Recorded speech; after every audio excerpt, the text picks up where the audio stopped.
So like this polytrichum, tea prepared from polytrichum, it is used in dissolving stones in the kidneys and gallbladders. So like this we have completed the bryophytes. Coming to Pteridophyta. So coming to Pteridophyta, pteridophytes are commonly known as ferns. The term Pteridophyta is coined by Haeckel. Pteridophytes will be including two groups of organisms like horsetails and ferns. These are the first successful land plants. First land plants means bryophytes. First successful land plants means pteridophytes. These are the first tracheophytes means first vascular plants. These are the vascular cryptogams. So in cryptogams we will be getting three groups: Thallophyta, Bryophyta, Pteridophyta. Only pteridophytes are having vascular tissues. That's why these are also known as vascular cryptogams. So these are the first tracheophytes. These are also known as botanical snakes, and pteridophytes are also known as reptiles of plant kingdom. Pteridophytes are also known as reptiles of plant kingdom. And in Pteridophyta, diploid sporophyte is dominant. Diploid sporophyte is dominant. And this diploid sporophyte will be showing true root, stem and leaves. For the first time, true root, stem and leaves are formed in pteridophytes only. And for the first time, xylem and phloem are also formed in pteridophytes only. So this is a introduction about pteridophytes. The leaves formed in the pteridophytes are also known as fronds. The leaves formed in the pteridophytes are also known as fronds. Actually, two types of leaves are formed. Small leaves are called microphylls and large leaves are called macrophylls. So these macrophylls will be including fronds. And these pteridophytes also will be producing, means diploid sporophyte will be producing two types of leaves. That is vegetative leaves called fronds and the reproductive leaves are called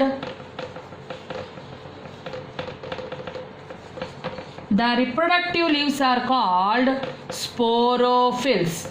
Means these are the modified leaves which will be useful for reproduction. If you take one sporophyll, each sporophyll will be having black color dot like structures like this in a linear fashion on both sides towards the dorsal side. So towards the dorsal side of the leaf, dark spot like structures will be present. These are called sori, singular sorus, sori. Each sorus will be having 2 to 8 sporangia. So each sorus will be having 2 to 8 sporangia. If you take one sporangia, each sporangia will be having like this. So this thin-walled cells will be present and thick-walled cells will be present. Thin-walled cells, two lip cells will be present.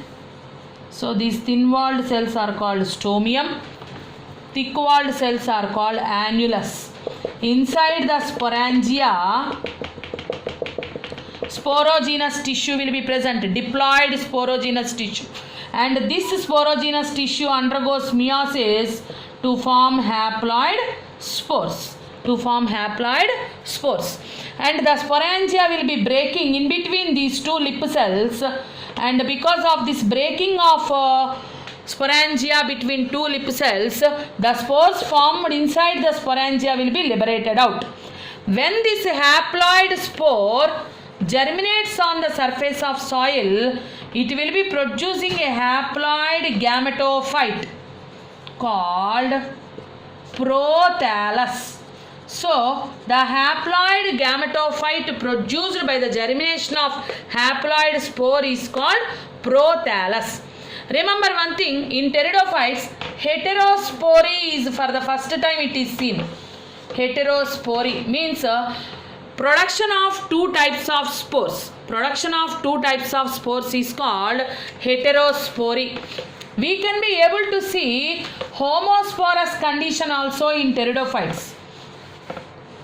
So both homosporous condition and also heterosporous condition can be seen in pteridophytes. Homosporous condition, example, Lycopodium dryopteris.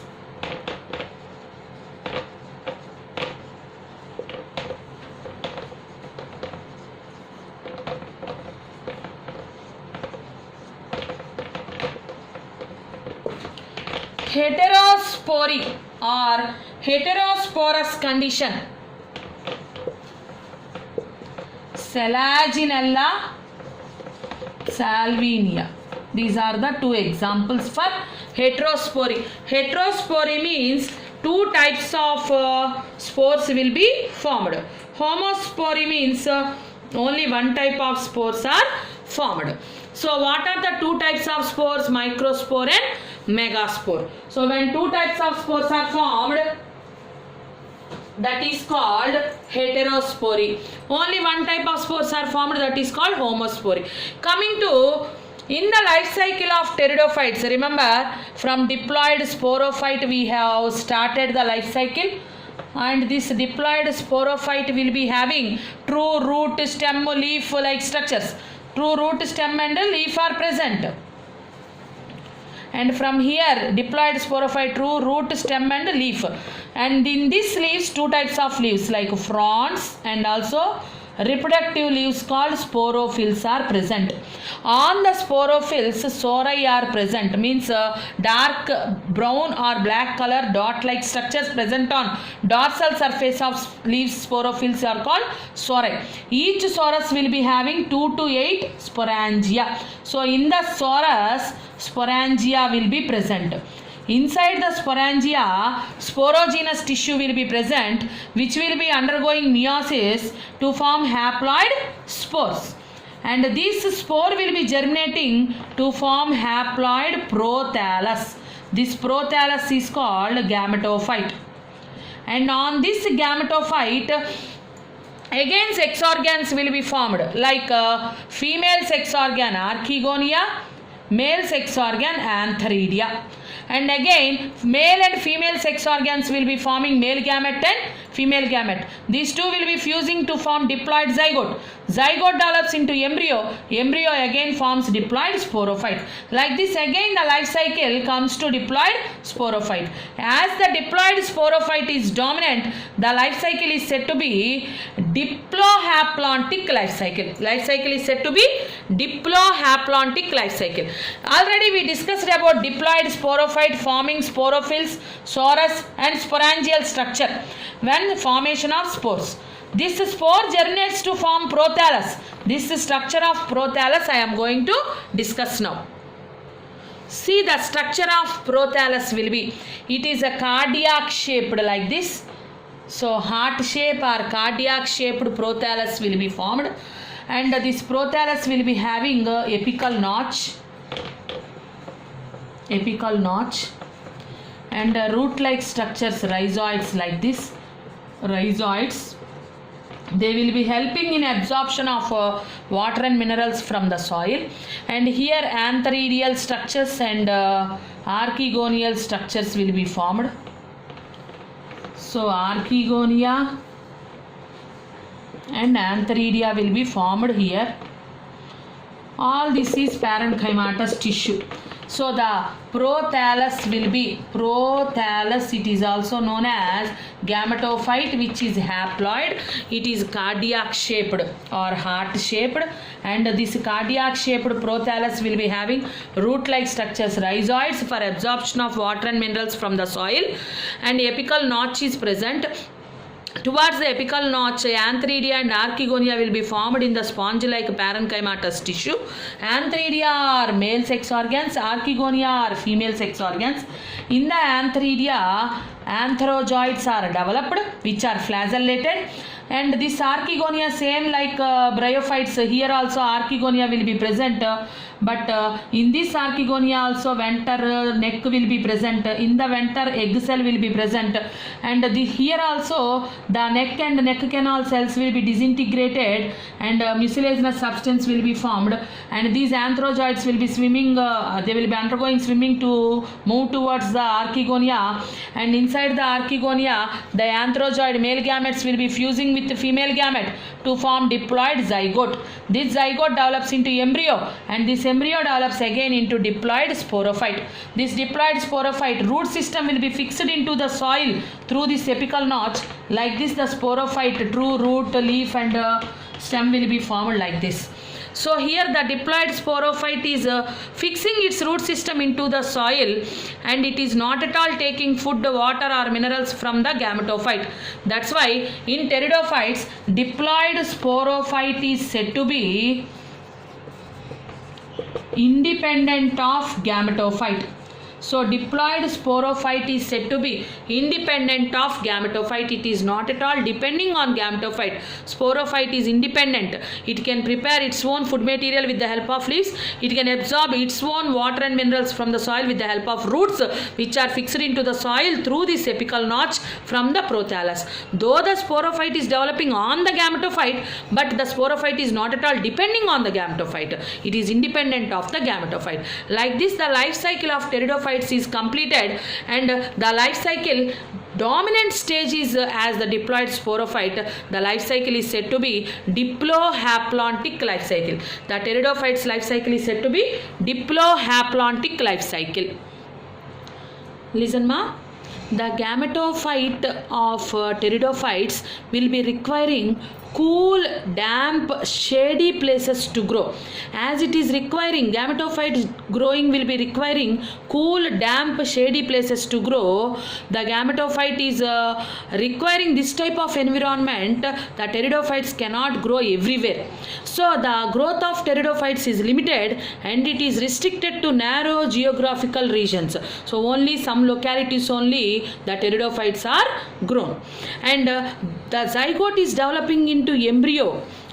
Inside the archegonia only embryo development is occurring. This also occurred in bryophytes, but it is a somewhat advanced process is occurring here, and diploid sporophyte is dominant here. That's why this type of zygote developing into embryo, which is occurring inside the archegonia, that is on the gametophyte, and that is giving rise to precursor to seed habit. The seed habit that is coming into the next generations, like after pteridophytes, whatever flowering plants we will be able to see, like gymnosperms and angiosperms, they will be coming under spermatophyta, seed forming plants. So this sporophytes gave rise to this pteridophytes gave rise to spermatophytes, that is gymnosperms and angiosperms. So zygote developing into embryo, which is acting as a precursor to seed habit.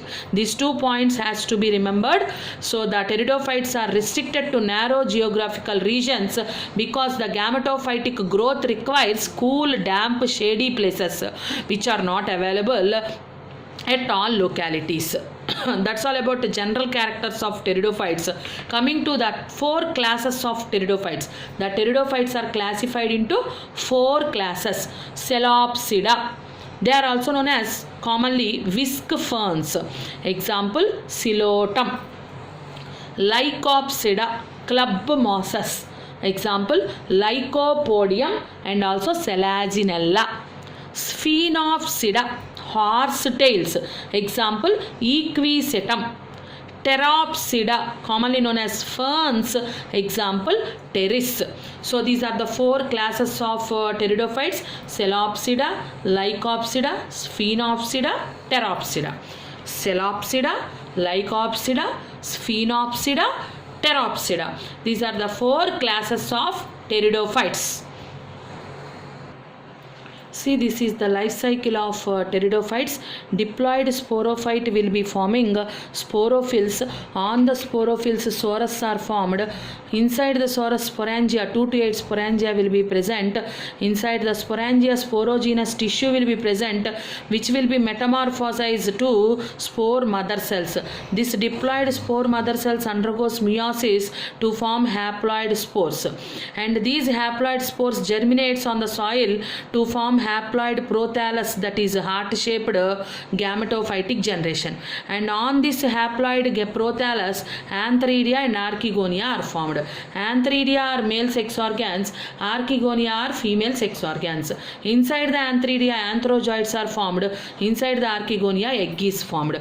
And antherozoids and egg, that is male gamete and female gamete, fuses by a process called fertilization. Zygote is formed. Zygote develops into embryo. Embryo again develops into sporophyte. And this is the life cycle of pteridophytes. And in this pteridophytes, gametophytic generation is just from here to here.